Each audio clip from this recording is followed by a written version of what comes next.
A lot of people with childhood PTSD were fed a steady diet of denial. Bad things were happening, and even if the parents weren't doing the bad things, they were incapable of noticing that something was terribly wrong, and they didn't protect you, and that would have injured your ability to see things now as they are, to read the room, to understand where people are coming from when they say one thing but do another. And denial may have trained you to express your wishes and then be surprised and angry and confused when other people don't honor what you just asked for. My letter today is from a woman I'll call Caroline, and she writes, "Hi, Anna. I'm 29 years old and currently hold a good job, and I'm living comfortably on my own with my dog and 2 cats. Okay, I've got my fairy pencil. I'm going to circle things I want to come back to on a second reading, but let's read through Caroline's letter and see what's going on." She says, "I'm the youngest of 5 children, with my sister being the next one up from me, and she's 8 years older than I am. I also have 3 brothers, 2 of whom suffer from various mental health problems. The third is in a federal prison with a 30-year sentence for being involved in online material that harms children." I changed the words there for the sake of everybody on YouTube, but I think you know what I mean. Okay. "What memories I do have of my childhood were not entirely happy. My father worked a lot and was absent when it came to extracurricular activities that we kids were involved in, but he was also loving at times. I was a big daddy's girl and still consider myself that today. My father is a very charismatic man, but I think he has narcissistic tendencies. It's still hard today to see my father in a bad light and to criticize his character. My mother was caring but often stressed out due to finances and the care of the house and us kids, as well as holding a part-time job, and most of my memories of my parents were of them fighting. My dad had major anger issues and would often destroy walls, doors, or objects.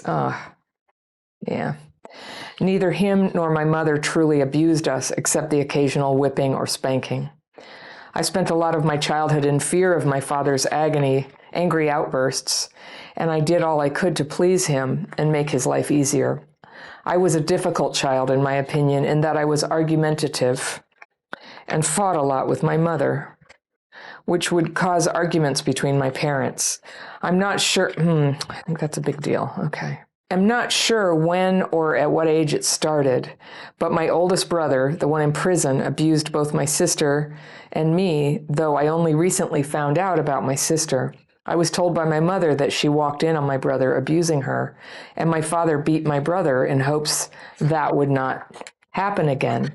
My parents didn't know the abuse he inflicted on me until I told them about 6 years ago." Yeah, all that time you didn't feel like you could. I get it. And 6 years ago when he got arrested, I often felt emotionally neglected as a child and alone. Yeah, you were. We moved a lot when I was young, so I never truly established lasting friendships. My parents divorced about 5 years ago after 40 years of marriage due to my father's infidelity with a woman 20 years his junior. That woman is still his, quote, partner today, though he's happy and the calmest I've ever seen him. It hurts to know that she is so much more a priority to him than us kids ever were to him. I could go on with examples, but this is not about their relationship. His complete 180-degree change has made it more difficult to keep the idyllic image of my father intact. He no longer believes in religion, and so his hypocrisy, because there was a part of the letter I didn't read just for length, that it was very strict religion when she was a kid. He no longer believes in religion, and so his hypocrisy has really screwed all of us kids up, considering we had to be the perfect pastor's kids growing up, and we weren't, or we would be punished. Off topic, but his lack of empathy, love, or attention to our family dog, and hatred for cats was always a sad part of my childhood. I relate to that, Caroline. Yeah, it hits you later, doesn't it? Like if they would treat animals that way, what does that say? Kind of opens your eyes about your own treatment. However, he's now a cat lover because his girlfriend, who's still married, I might add. Oh, there you go. You're getting into their relationship. We're not going to go there. but she's living with him, is a huge cat lover and got him 2 cats of his own. And the relationship with my father now is rocky on my part because I still just try to please him and end up feeling rejected and abandoned by him. I've never had any successful romantic relationships, and friendships proved difficult in my younger adult years. I've watched enough of your videos, daily practice, and calls to now be able to name some of my issues. However, I still can't seem to fix myself no matter how hard I try, no matter how many self-help books I read or listen to, and no matter how much my family members try to encourage me. I'm at the end of my rope. I feel like I'm in a room filling up with water and I'm trying to suck whatever oxygen is left to survive. It's quite an image. The most recent failed fling has really debilitated me in every facet of my life, and I'm so frustrated with myself. This guy, Tom, I met on a dating app, and it seems like he ticked all your green light boxes. She's talking about a free PDF that I have called Green Lights. It's signs to look for when you're first dating somebody. He is 12 years older than I am, but I tend to date older, and he arranged our first date at a very nice restaurant, and we hit it off instantly. It was simple dinner and then a hug goodbye, and since then we've been on 6 dates, all of which he initiated and planned. Unfortunately, I succumbed to my sexual urges on the second date with him. However, this was after I disclosed that I have an incurable but under control STD. He said that he respected me for telling him and knew that took a lot of courage. And he also said that he wants me to trust him and we don't have to rush anything. Boy, I screwed that up. No pun intended. Okay. I get it. I noticed since talking with him over the past month that he's not a big texter or communicator.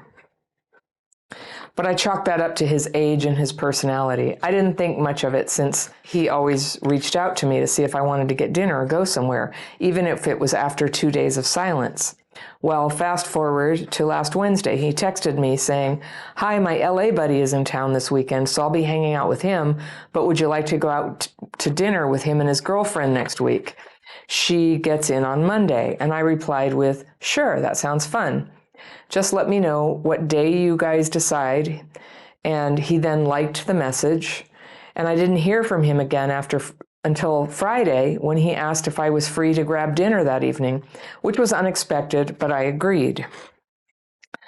We had a really nice evening and I could feel I was starting to really like him, but I was saving the "what are your expectations" talk for the next date. But it's like he could smell it on me.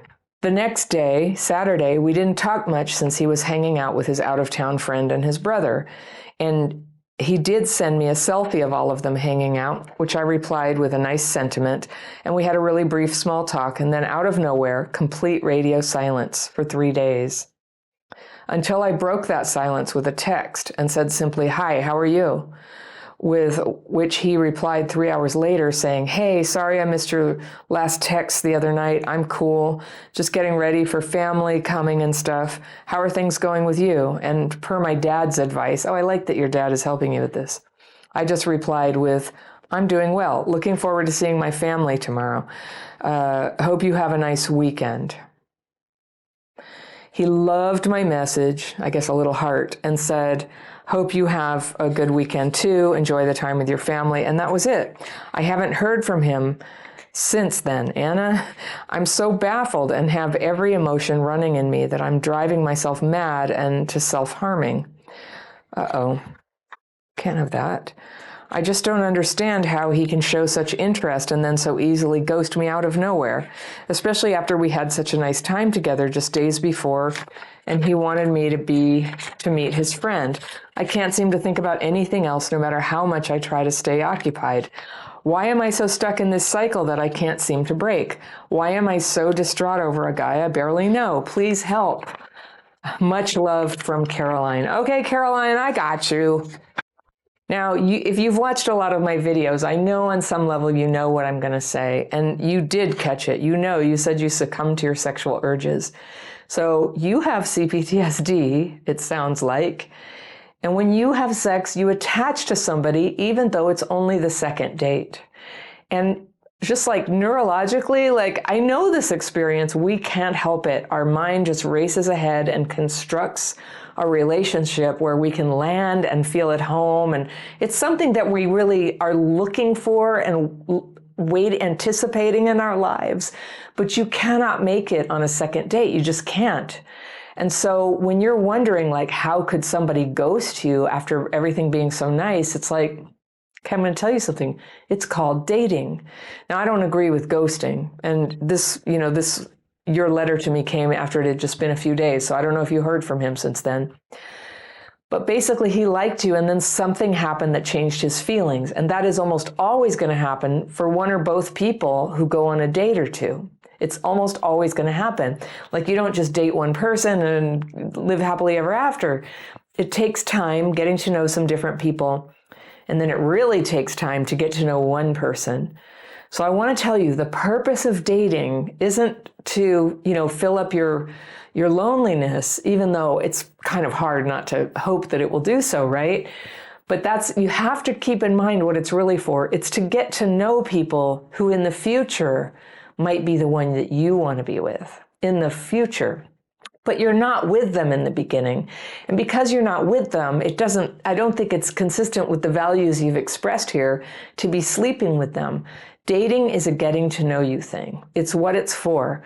And when you start noticing dating that somebody like doesn't respond for 3 days, or that thing where he said, we'll hang out with my friend, but it sounds like he just didn't follow up on that. Like something happened, but that's what happens. Did somebody else walk into his life from the past, or some new person? Did he, is he actually like bipolar and you don't know that about him yet? And he's going through a rough time? We don't know. But that's why it takes time to date people. It takes time to see what are they like under pressure? What are they like when people come to visit? And so as much as we can, we want to go very slow in the beginning and keep our heads grounded, and just like, I'm just getting to know this person. They may be dating other people. They owe me nothing. We have agreed to eat dinner. We're going to talk. We're going to get to know each other. Now, there's flirty energy, maybe. There's a romantic undercurrent. But if you have childhood PTSD and what you told me about your growing up, and I really could see where the pattern was set in the way you grew up. But if that's how you grew up, attachment is going to be like full of little nails and broken glass. And that is why we have to go so consciously towards relationships with people more than other people. I don't know how they date. I don't know how they do it. I don't know how they survive all the hookup culture stuff. If you have that attachment wound and you just naturally, it's just like, I don't know, people are so attractive, aren't they? Like, it just would be so great if you could just jump in. But it's always like this. The feelings that you're describing, I worry that you feel self-harming. Like, please don't. I'm here to just reassure you. This is just normal stuff. It's important to just psychologically set yourself up for a first date by just saying, nothing is riding on this. This is not the end all be all of my life. I'm getting to know somebody.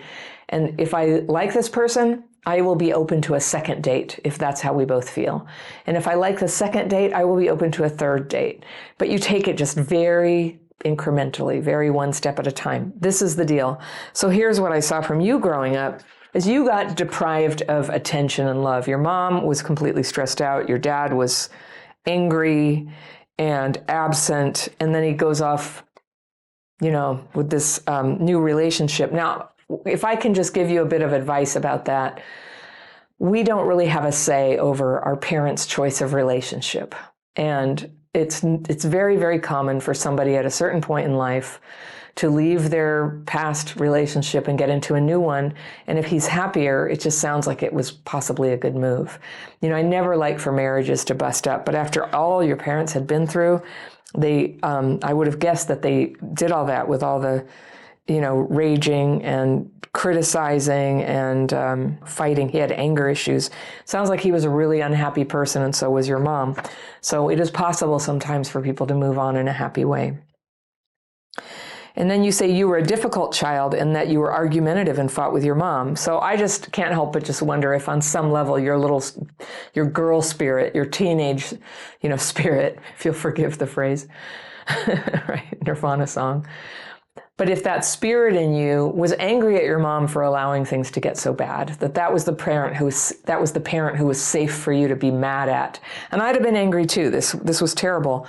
Most of all because of the abuse from your brother. They were oblivious to you. Oh my gosh, Caroline, they were oblivious.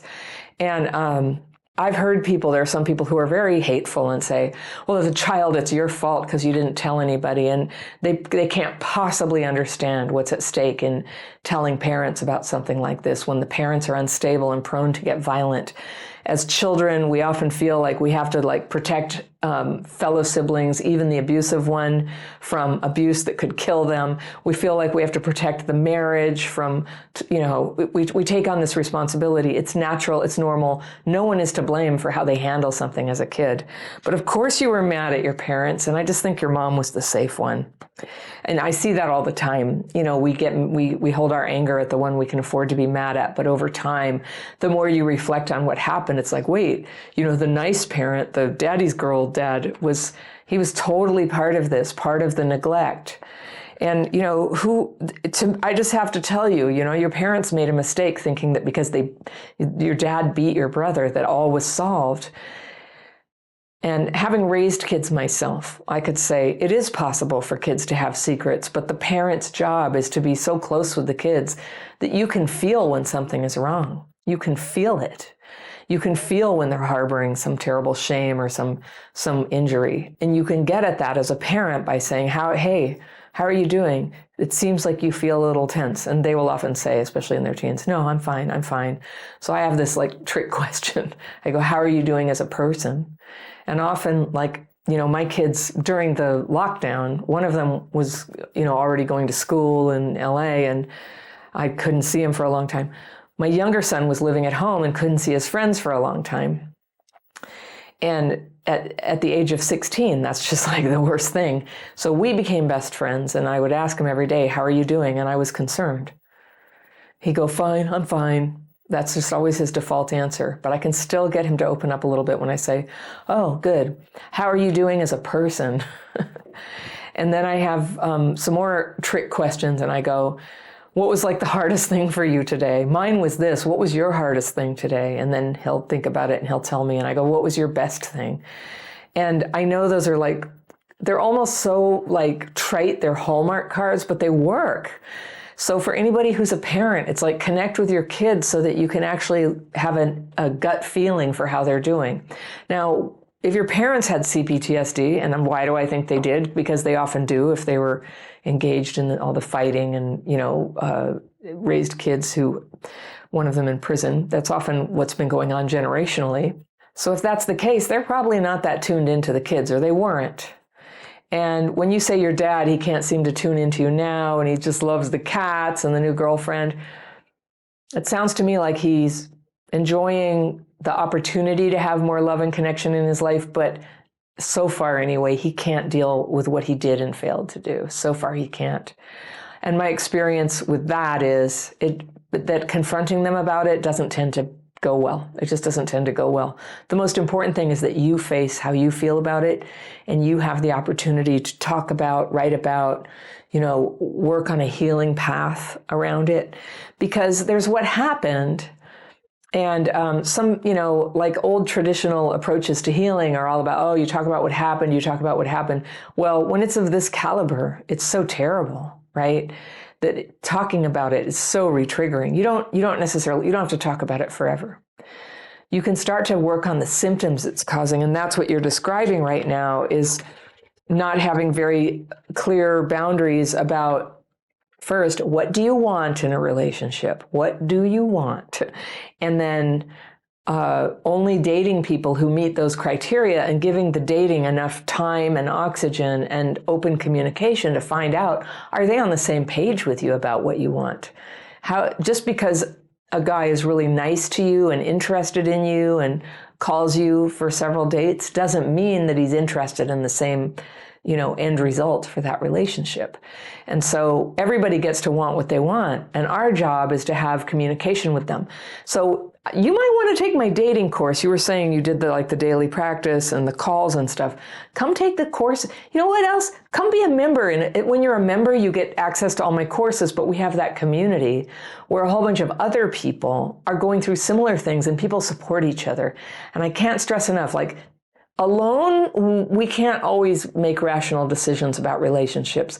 Together we can. And if you were to be in our membership community in the secret Facebook group, somebody will say, I don't know what to do about this relationship situation. There's men and women there. And people will chime in. And if you ask for advice, we have a rule, no unsolicited advice. But if somebody says, what have you ever done if, you waited 3 days and they didn't text you back? And so you'll get a few opinions, you shouldn't deal with people at all, or you should call him, or, you'll get different opinions. You don't have to take all of them, but you get to feel the experience of just being another person with other people who struggle with this too.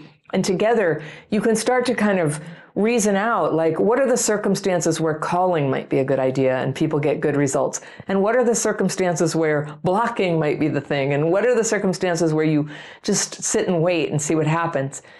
And the dating course, which you get, is part of the membership, I really spend a lot of time at the beginning going over what do you want, and then helping you identify what is your magical thinking pattern that has you skipping over the part where you know what you're getting into. That's why we end up surprised and just hurt in relationships, is, we just didn't see it coming because we were in magical thinking, which is what trauma does. So it's okay. It's not we're not bad people for having a very typical symptom of trauma. And we're good people when we start working on it together with other people so that we can, get real, just get real. It's totally possible to have a happy and loving relationship. And it definitely helps when you don't spend a whole bunch of time, a bunch of dates, a bunch of years, right, with somebody who isn't into you. And the thing is, when you're in a relationship that's kind of dreadful and hurtful and always disappointing or even demeaning to you, it takes something away from you. So if you have 5 of those relationships, it's a bit of a setback. You can heal, you can still heal, but you got a lot of more work to do to sort of overcome the pattern that starts carving into your spirit, right? So for anybody watching this, if you're interested in coming into my membership program, you can always find a link to it down in the description section below. And if you'd like to access my free PDF download, which is called Signs to Look For When You're First Dating Someone, this is how you spot if there's potential for second and third dates and so on. I've got this free download right here. You just click right there and it's yours. And I will see you very soon.